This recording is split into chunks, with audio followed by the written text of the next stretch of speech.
So, senior day for coaches. What's it like for coaches?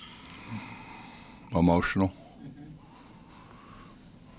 You know, you spend so much time with those guys, you hate to see them go.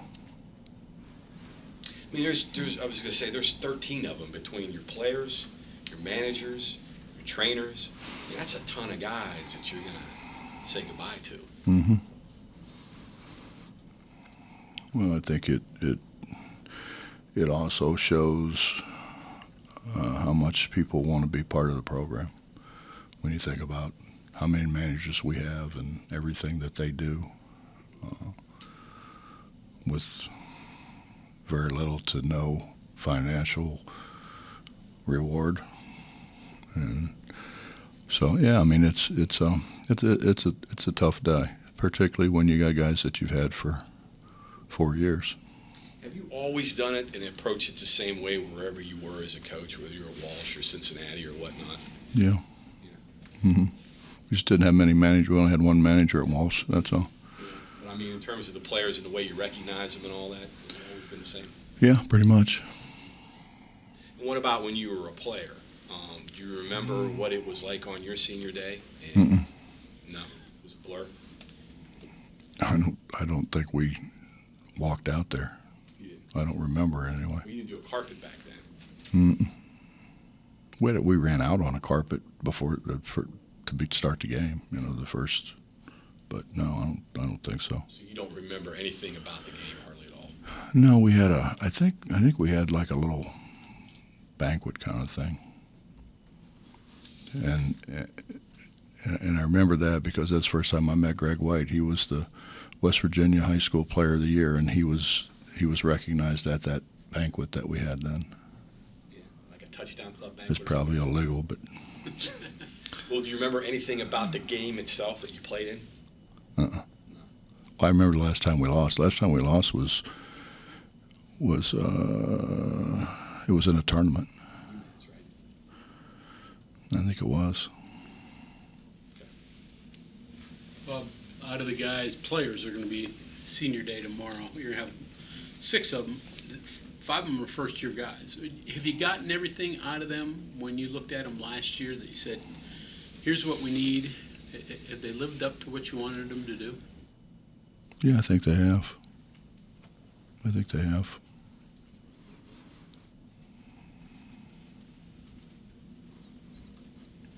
I mean, we've had absolutely no issues with their practice habits, their work ethics in practice. I mean, obviously, we all would like to want more, but. Other than winning more, everything is still in front of you, right, with this team. You win tomorrow, that's pretty much takes care of the doubt. So everything is still out there. Mm-hmm.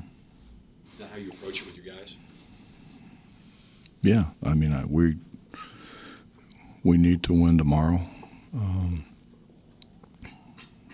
just to take all doubt away.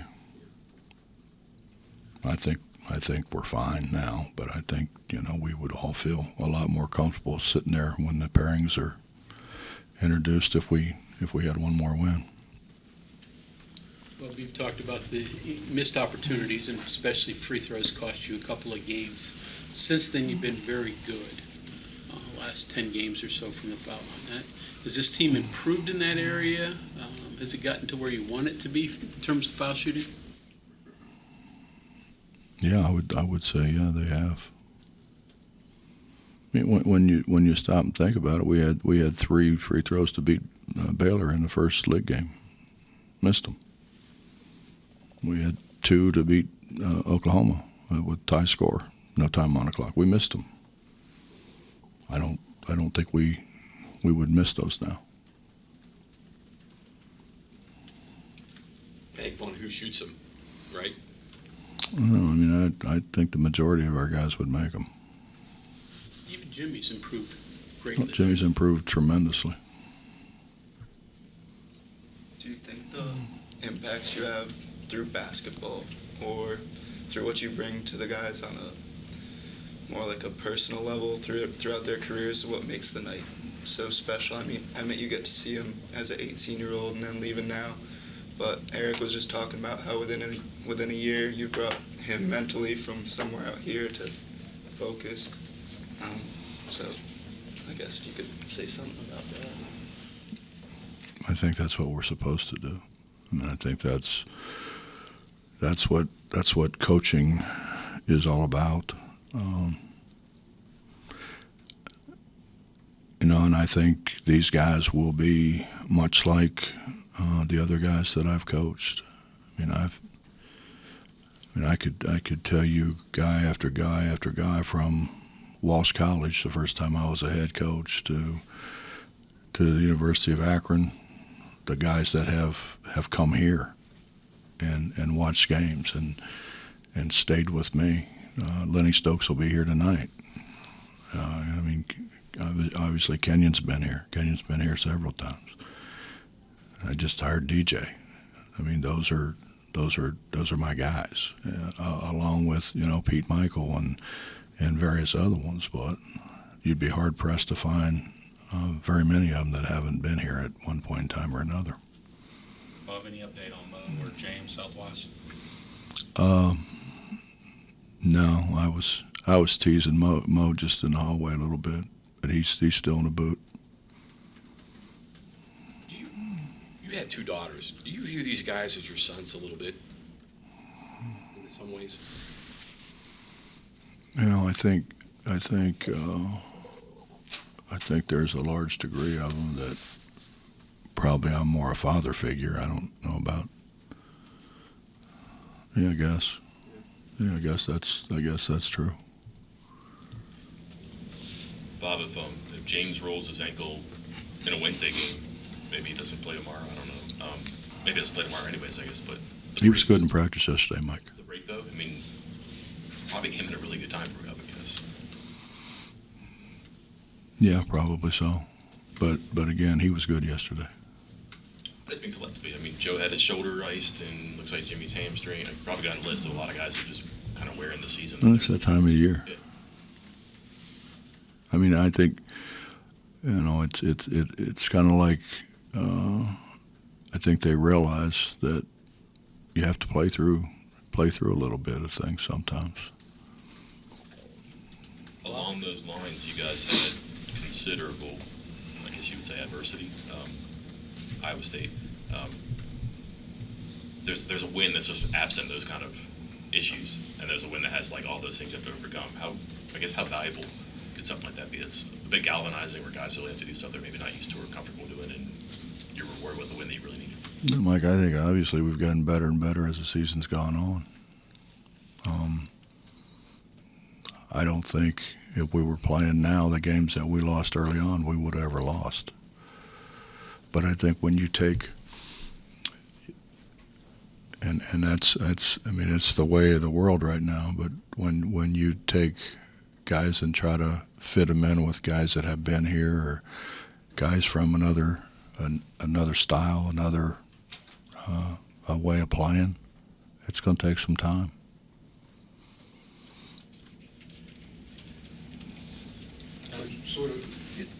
In a more perfect world, would you rather not have your leaders in such an emotional situation in such an important game, before such an important game? I don't know, Bob. I think it's good. And there's good and there's bad. I think it's good that they get to play in front of a sellout crowd of very, very loyal Mountaineer fans. I think that's a great way to go out, and I think that's something that people really remember. Looking back, and that's. I think that's valuable. It's. You wouldn't want them looking at it as a way to go out when you got so much ahead of you, so much riding on. Well, go out at home. Not go out, but go out at home. Yeah, I didn't phrase that right. I mean, I was, when we were in Dallas or wherever the heck we were, and Tony was there, and I spent a good deal of time talking to Tony about just a lot of things, and Tony and I were running mates at guard. I get to see Bacon Mo quite a bit, so it's a great bond. Coach, in terms of bringing guys from different cultures, bringing them together, obviously transfers have always been a part of the game. I mean, you were a transfer, but a portal has kind of changed the idea of transferring. 2 years with the portal now, have your thoughts on what it means for the game, what it means for individual programs, changed at all? Has it become a bigger part of building a program than maybe it should, or maybe you thought it would be? Or Well, let me put it this way: as when Eric was in here, waxing eloquently as only Eric can do, I was sitting in there talking to some of our younger guys, our managers, our statistical guys, and that kind of thing, and they started asking me questions about when I first went to Cincinnati. When I first went to Cincinnati, I signed 2 guys. One of them ended up being a good player for us. The other guy played for a while and then decided with the guys that were coming in, he had no chance to play, and he was correct in that assumption. And so he transferred to another school. But then I recruit Eric Martin, Corey Blunt, Terry Nelson, Herb Jones, Alan Jackson, and all of a sudden we're pretty good. And those guys, the 3 California guys were all pretty much together coming in, But then the other 2 guys, or other 3 guys, I guess it was 3 guys. The other 3 guys were, I mean, they fit right in. I mean, it was like almost automatic how they all came together and how good we got. We should have won a national championship, and that was the second year with those guys. I think this portal thing is different. I mean, I think junior college guys are different than some guys you get from like other avenues. And, it's a matter of trying to get them all on the same page, all working together, all understanding each other's the good things and the bad things. And I think I think Eric has matured at a very quick pace from where he was and how he approached things, how he approached the game, how he approached his teammates. I mean, the whole thing. But it takes time, And again, I mean, if we just a few things, if we make some free throws, we're not sitting where we're sitting now. That's for sure. But I mean, it is what it is, and I give these guys a lot of credit because they didn't hang their heads. They didn't lay it down. They continued to compete. I mean, if you think back about it, you take the Texas game aside. I mean, we've been in every game, and that just wasn't fair. I mean, we're coming off a day's rest, and they're coming off a week's rest. That's not fair. And then you take that, and then Trey coming back, and all the BS that people do whenever somebody leaves and then comes back in that venue. That just wasn't a fair deal. Are you saying about transfers, though, possibly that you might rethink that, maybe you might have to rethink, or people should rethink the idea of getting graduate transfers with 1 year left, who really get thrown in there, and by the time they know everything that's going on, they're ready to leave, rather than getting 2-year transfers? And I think you have to think about it, Bob. I think there are guys who can do that, and I also think there's guys that can't. And really our only way of doing that is film. And we can't jump in a plane and fly all over the country and go see guys that way, So it really, basically, I think it's two things. It's film study for one, but then I think also what it is reaching out to other coaches, other people that are involved in our game that have probably a little better idea about them holistically, not just basketball, but what kind of people are they off the floor? How are they in a locker room? Those kind of things. Bob, foul line situation again. You guys get a lot of your points on free throws. You draw stuff up looking to create contact and get things to line, or you're always just looking to draw an open shot? We draw things up quite a bit to attack the rim. And generally, when you attack the rim, you've got a pretty good chance of going to the foul line. The downside of it is, look at Keaty. He's pretty beat up. He's hit the floor numerous times, and there wasn't a foul, which is kind of hard to imagine. But He probably could have shot more. I think he should have shot a lot more. Talked all season about giving the fans what they deserve. March is on the horizon. I mean, what do you have left to do before you feel like you and the team has done that this season? I think when we all get together like we do and sit and watch the drawings and see where we go play in the NCAA tournament. I mean, I don't mean to overlook the conference tournament because that's become a, I didn't think anything could ever compare or come close to comparing to what used to happen in the Garden and playing the tournament in New York. But Kansas City has been a great place, and they've created a very good venue, and I think our guys are looking forward, certainly after this game, but looking forward to the conference tournament as well as the NCAA tournament. You mentioned Kansas City. When people walk outside that arena, they're talking about the tournament. You go to New York, there's all kinds of things going on once you get outside of that Garden. And what they do is surrounding there. It's a pretty good event, isn't it?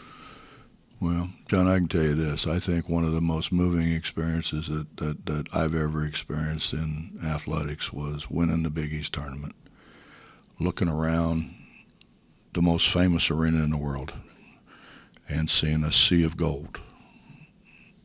And, guys there, tears running down their face, singing Country Roads.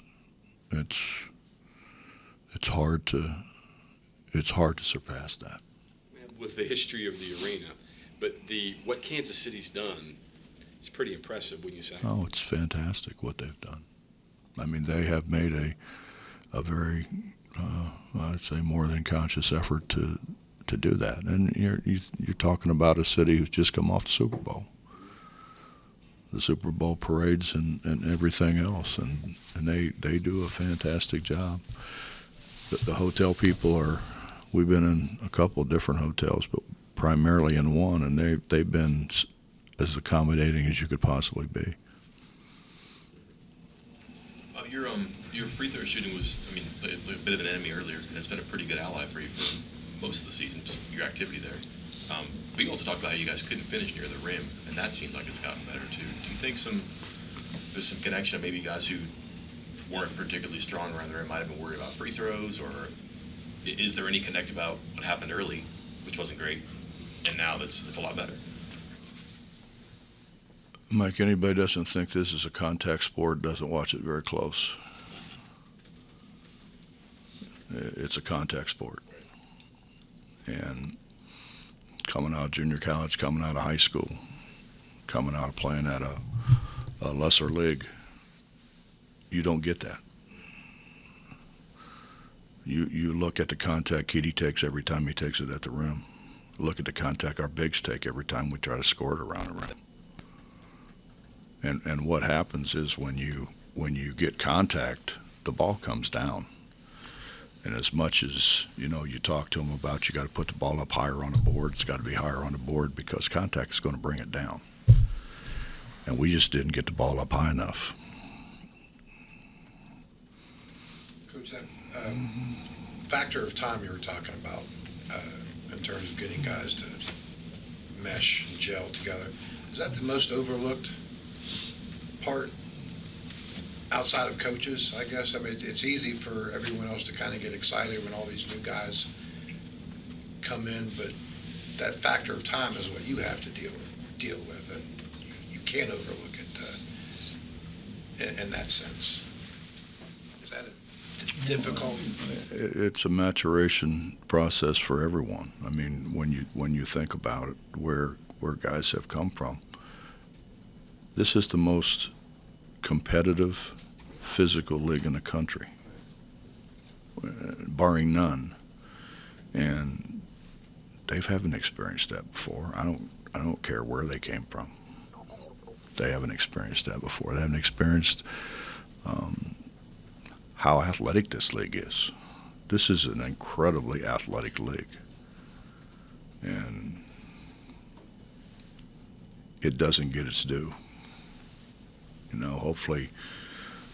Hopefully we get all 10 teams in the NCAA tournament and go on and show everybody what a great league it truly is. The worry is we beat each other to death.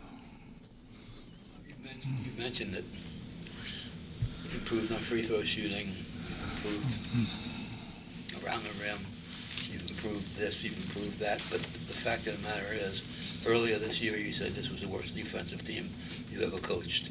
Without a question. How far have they come, and are they a good defensive team now? They're a much better defensive team. And I think, Bob, what happened in Ames the other day, I don't know if it's possible for a lot of teams to be able to do, to make the comeback that we made without our bigs. Now, we had one big, and at the end of the game, the only big we had was Emmett, who's I don't really consider a big. But, I told him, I said, man, you got to rebound the ball. You got to be a factor around the rim. And he was. And that lineup we had out there was a very, very small lineup. And for them to and it's easy for me to say, hey, man, you all got to block out now. I mean, you got to put your behind on somebody's and keep them out. And they did. They responded. But I think that's everybody's rooting for each other. It's a coming together process that has matured over a period of time.